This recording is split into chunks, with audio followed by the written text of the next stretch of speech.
Un Real de Madrid qui fait le taf avant la trêve internationale. Yo les gouttes, c'est Gab News, j'espère que vous allez très bien. On se retrouve pour une nouvelle vidéo de débrief du match entre le Real de Madrid et Villarreal. Victoire 3 buts 1 du Real de Madrid dans un match où le Real de Madrid aura fait un bon match. On va pas se mentir, ils auront été sérieux, ils auront pris les 3 points et ils sont maintenant promis de Liga à voir ce que va faire le FC Barcelone demain à 16h15. En tout cas, on va débriefer tout ça avant que la vidéo commence. N'hésitez pas à t'abonner, liker, commenter et participer à la fête. Sur ce, on peut y aller. Bon, on peut y aller. On va pas sortir victoire du Real de Madrid. Franchement, j'ai pas trouvé le match hyper intéressant non plus. On va pas se mentir, je me suis un peu ennuyé devant le match.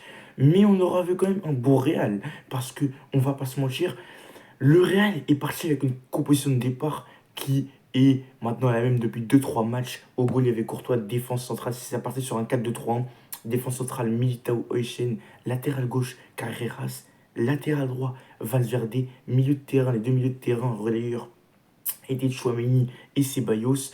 Après, en MOC, tu avais Arda Güler, à droite, tu avais Massantonio, à gauche, tu avais Vinicius et en pointe, tu avais Mbappé. Du classique depuis 2-3 matchs, on va pas se mentir.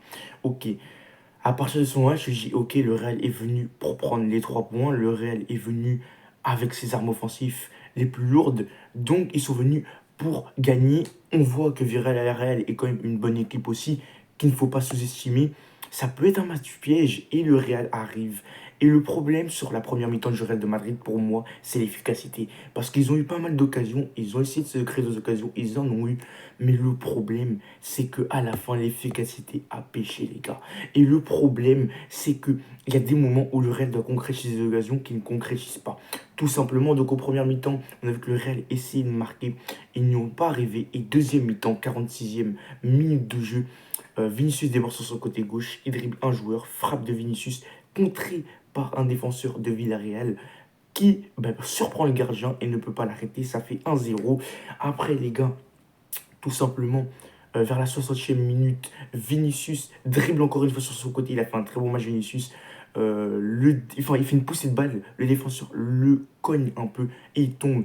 Penalty transformé par Vinicius. Penalty très mal tiré, mais il a eu la chance avec lui.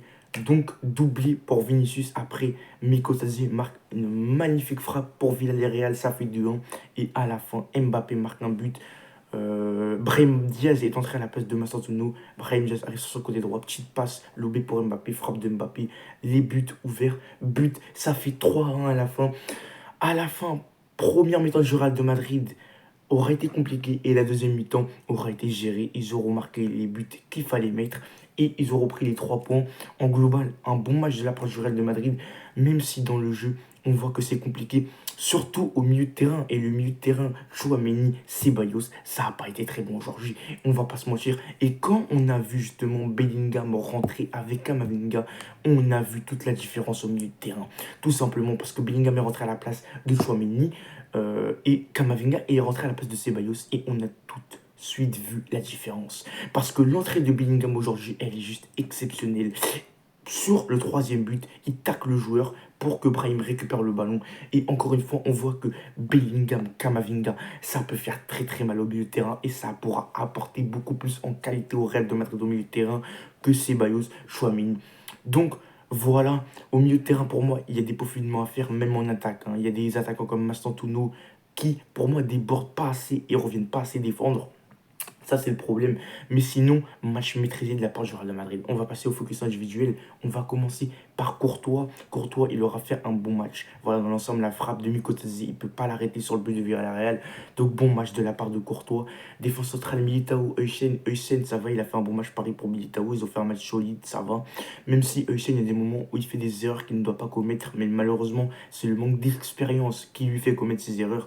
Donc, petit à petit dans la saison, il apprendra de ses erreurs à mon avis. Mais bon match de la part de Essien quand même. Et Militao, latéral droit, il y avait Valverde. Première mi-temps, pas ouf de Valverde. Et deuxième mi-temps, on leur fait une très bonne deuxième mi-temps. Et latéral droit, franchement, Valverde, il est très bon. Je vais pas vous mentir, peut-être qu'il est même meilleur que milieu de terrain en fait. Donc Valverde, bon match de sa part. Carreras, il aura fait un match, moi je trouve moyen, parce qu'il y a Carreras à des moments, excusez-moi mesdames et messieurs, à des moments Carreras, il se fait prendre souvent dans son dos, mais sinon, bon match de la part de Carreras, même s'il y a des moments où il fait des erreurs qu'il ne doit pas commettre, et il est souvent pris dans son dos, et il y a des moments où il se fait dribbler, où il ne doit pas se faire dribbler. Pour moi, défensivement, il doit s'améliorer Carreras, même si offensivement, c'est très bon. On va passer au milieu de terrain. Chouameni, Ceballos, pour moi, ils ont fait un mauvais match. Voilà. Encore une fois, cette doublure ne va pas du tout ensemble. Ils ne sont pas compatibles. Et pour moi, Chouameni aura fait un mauvais match aujourd'hui. Pareil pour Ceballos. Et en fait, dans tous les cas, tu fais un copier-coller du match de Chouameni et Ceballos et de l'entrée de Camavinga et Bellingham. Je vois tout de suite la différence. Dans tous les cas. Et on va passer tout de suite maintenant à l'attaque. On va commencer par Arda Güler. Arda Güler, pour moi, il n'aura pas fait un match de ouf, hein. Arda Güler, aujourd'hui, il aura essayé de dribbler, de créer deux occasions, mais il aura souvent perdu le ballon. Il y aura eu pas mal de déchets techniques quand même. Mais sinon, Arda Güler, en global, il aura fait quand même son match.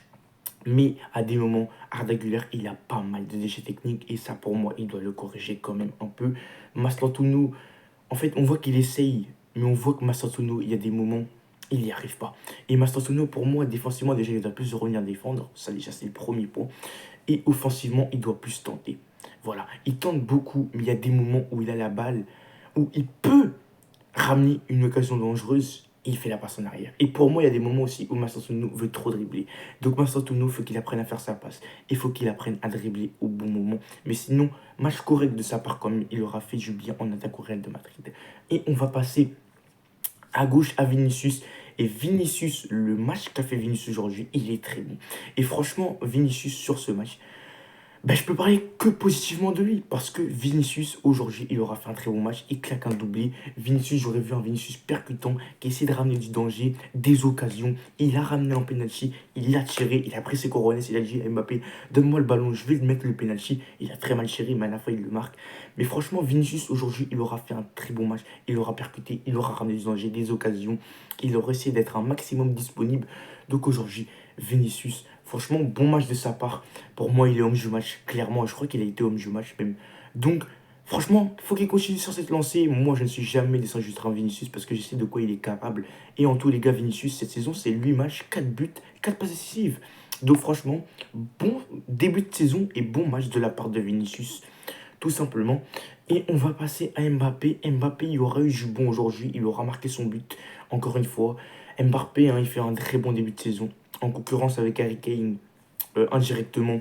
Et franchement, Mbappé aujourd'hui, je trouve qu'il aura fait son match. Voilà. Et moi, ce qui différencie Mbappé de la saison dernière et même des précédentes saisons qu'il a fait au PSG, c'est qu'il revient un peu plus défendre. Et on voit cette patte Xabi Alonso qui commence à s'imprégner auprès de Mbappé. C'est que Mbappé, il doit faire les efforts, tout simplement. Et il est en train de les faire, les efforts, parce qu'aujourd'hui, il est un peu plus revenu défendre, tout simplement pour essayer de récupérer des ballons, pour soulager la défense. Mais offensivement, il aura apporté du danger aussi. Et il aura créé de bonnes passes qui ramènent droit des occasions. Il aura essayé de percuter des dangereux, tout simplement pour la défense de Villarreal plutôt. Et essayer simplement de marquer à la fin. Il repart avec son but. Mais bon match de la part de Mbappé. Donc voilà, dans l'ensemble, un bon match de la part du Real de Madrid. Même s'il y a quelque chose, quelques trucs plutôt, pas quelque chose, mais quelques trucs à corriger.